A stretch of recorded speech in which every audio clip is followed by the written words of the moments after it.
With Henry gone, Thomas was happier than ever since he didn't have to deal with him.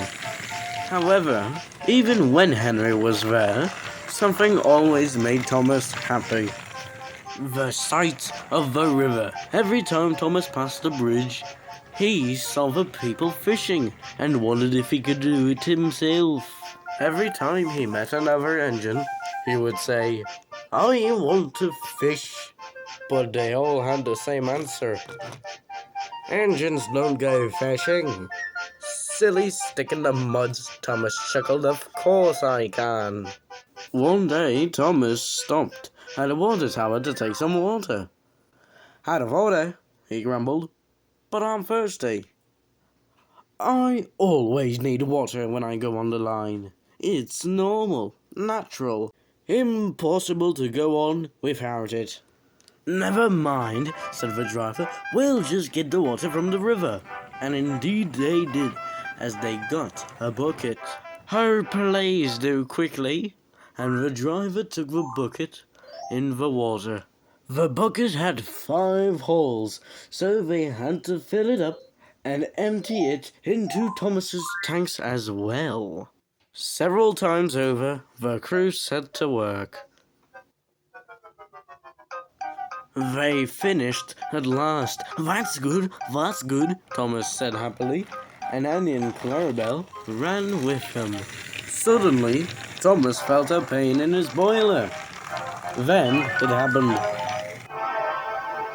"Oh, dear! I'm going to burst! I'm going to burst!" They dammed Thomas's fire and struggled on. They stopped at the last station, letting the passengers go off, and after that, Thomas would go into siding. Annie and Clarabelle were uncoupled, and round Thomas, who was still hissing, fit to burst on the siding right out of the way.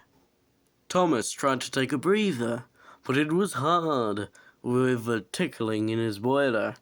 The guard called for the Fat Controller and a train inspector. "Don't worry, Thomas," said the Fat Controller. "We'll soon put you right." And the driver told him what happened. "The feed pipe is blocked," said the inspector. "I'll look in the tanks." He climbed up and peered in. He climbed down and asked, "Tell me what you see, sir." "Well, certainly," he said as he climbed up. "Inspector, did you see fish?"